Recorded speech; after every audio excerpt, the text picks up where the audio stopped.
Bem-vindos a mais uma noite onde o tempo dobra. Eu sou Faraó Tutankhamon e hoje converso com Atanásio de Alexandria. Diálogos com a Eternidade, Tutankhamon, entrevista a Atanásio de Alexandria. Antes de entrarmos no cerne, uma palavra sobre o contexto alexandrino. Alexandria era um caldeirão. Filosofia, exegese, misticismo, culturas, línguas e leituras disputavam o sentido do divino. Atanásio, como descreve essa paisagem que o formou? Alexandria ofereceu ferramentas, Faraó. Eu cresci na Didascaleon, entre Panteno, Clemente e a sombra estimulante de Orígenes.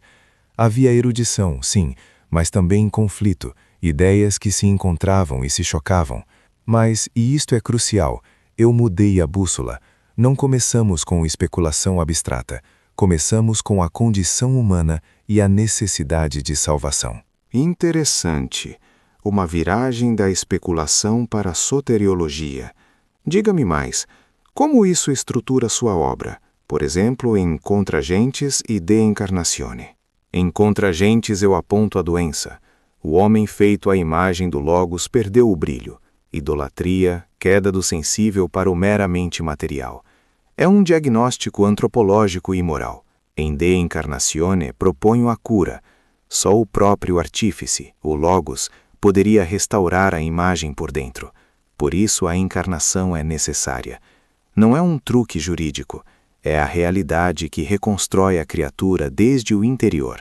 Deus fez-se homem, para que o homem se fizesse Deus, não como igualdade ontológica com o Pai, mas como participação na vida divina. O homem se fizesse Deus, uma ideia que ecoa com nossas próprias noções de transformação. Como se a alma participasse de uma ordem maior. Como evita-se, porém, que essa linguagem de fazer-se Deus seja mal interpretada, como destruição da distinção entre Criador e criatura? Excelente pergunta. A chave é a distinção entre natureza, ousia e economia. A participação não confunde as pessoas divinas, nem transforma a criatura em idêntica ao Criador. Trata-se de participação e deificação, comunhão por graça, não equiparação de essência. A natureza de Deus permanece inefável. A criatura participa dela pela graça do Verbo. Falemos então dos combates. O arianismo atacava a divindade do Filho. Como suas orações contra os arianos defenderam a cristologia necessária lhes alabança? Excelente pergunta. A chave é a distinção entre natureza, ousia e economia. A participação não confunde as pessoas divinas, nem transforma a criatura em idêntica ao Criador. Trata-se de participação e deificação, comunhão por graça, não equiparação de essência. A natureza de Deus permanece inefável. A criatura participa dela pela graça do Verbo. Falemos então dos combates. O arianismo atacava a divindade do Filho. Como suas orações contra os arianos defenderam a cristologia necessária lhes alabança? O problema ariano era hermenêutico e soteriológico. Eles usavam textos como Provérbios 8 e Atos 2 para fazer do Filho uma criatura excelsa. Minha resposta: distinguir atributos de natureza e atributos econômicos. Textos que falam da eternidade e imutabilidade do Filho referem-se à sua natureza. Passagens sobre sofrimento, crescimento, submissão referem-se à economia, à sua encarnação e missão redentora. Isso eu mesmo e lembro al máscaras rituales, uma face pública, outra interior. A diferença بين ما يكون الفيليو eternamente وما يتولاه مؤقتا. Ou quanto ao Espírito? Muitos aceitavam o Filho Divino, mas negavam a divindade do Espírito. As cartas a Serapião foram decisivas. Se o Espírito santifica, se nos faz partícipes da natureza divina, ele não pode ser mera criatura. Aplicamos o mesmo princípio soteriológico. Aquilo que opera a divinização deve ser divino. O Espírito é coativo na vida redentora. Assim, participa da divindade. A harmonia prática entre trindade e salvação é elegante. Mas, Atanásio, houve custo pessoal pelos seus convicções, 5 exílios, perseguições. Como essa experiência moldou seu tom teológico? O exílio radicalizou-me na convicção de que a verdade cristã não é mero debate acadêmico, é o instrumento da vida eterna. Cada expulsão confirmou que a doutrina tem consequências pastorais. Negar a divindade do Filho enfraquece a esperança da ressurreição, e isso eu não poderia aceitar. Por isso, a defesa foi ao mesmo tempo intelectual e pastoral.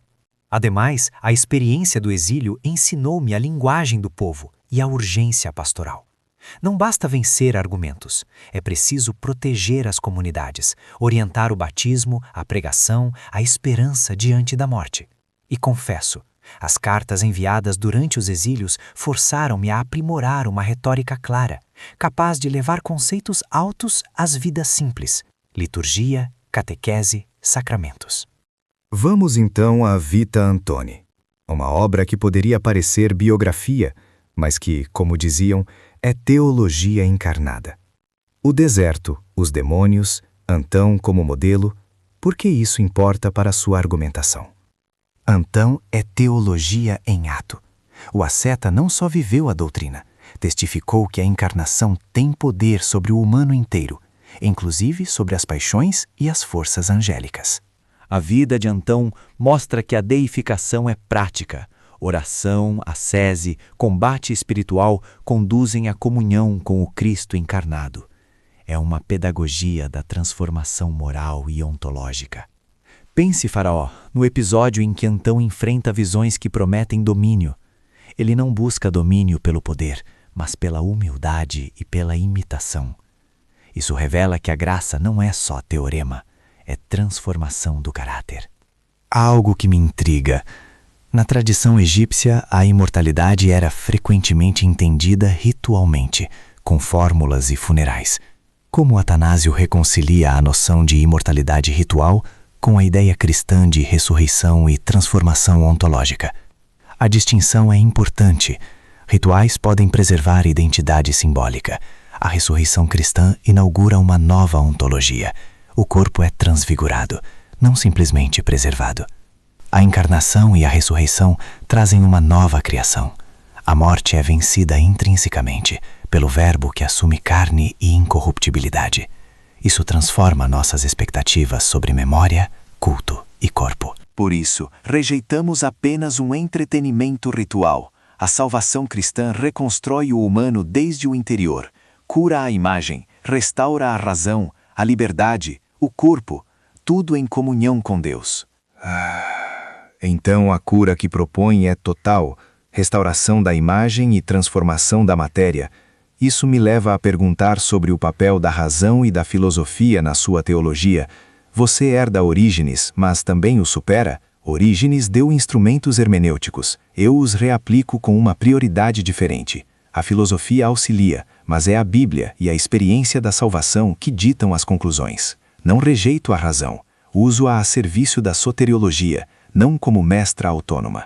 A fé esclarecida pela razão, a razão iluminada pela fé. Assim procuro pensar. Ao rejeitar certas especulações abstratas, eu protejo a centralidade da encarnação. Se o objetivo é a restauração do humano, a doutrina deve ser moldada por isso. Muito claro. Para estudantes que nos ouvem, quais textos seus consideraria essenciais para entender essa viragem atanasiana? Comecem por De Incarnatione. Aí está o coração. Leiam as Contragentes para o diagnóstico do mundo pagão. Depois, as orações contra os arianos e as cartas a Serapião para a pneumatologia. Por fim, a Vita Antoni, para ver a teologia encarnada. E se puderem, sigam também as cartas pastorais. Elas revelam como defendia a doutrina nas comunidades e como a retórica se converteu em cuidado pastoral. Uma biblioteca para atravessar milênios. Para concluir, Atanásio, em uma frase, qual é a pergunta que você queria responder com toda a sua obra? Como o ser humano pode ser salvo e deificado? Essa pergunta moldou toda a minha teologia, porque se a salvação não transforma, não é salvação. E a resposta é: só o infinito pode salvar o finito. Por isso, o Verbo encarna-se, e nós participamos da natureza divina. Essa é a ponte entre alta cristologia e vida comunitária. Uma resposta que ecoa em tumbas e catedrais. Pergunto ainda, qual legado prático Atanásio ofereceria aos líderes religiosos de hoje? Diria, mantenham a prioridade da salvação real, ensinem uma cristologia que transforme vidas, protejam a catequese, não deixem que disputas abstratas destruam a esperança dos fiéis, e pratiquem a caridade teológica. Combata o erro com argumentos, mas acompanhem as comunidades na oração e na liturgia. A teologia sem cuidado pastoral torna-se frio culto à razão. Agradeço, Atanásio, por sua paciência, paixão e pela clareza com que falou da divinização. Que os que estudam, debatam e vivam essas questões com responsabilidade. Obrigado, Faraó. Que a busca pela verdade continue a guiar as mentes e a moldar os corações. É que entre ritos e disputas nunca esqueçamos o objetivo final, a salvação que transforma. Encerramos هذا الكابيتول. Gostou do vídeo de hoje? Se você curte esse tipo de conteúdo, peço para você se inscrever aqui no canal e ativar o sininho. E se puder dar um like nesse vídeo, vai me ajudar muito a continuar trazendo conteúdo por aqui. Muito obrigado pelo seu tempo e te vejo no próximo.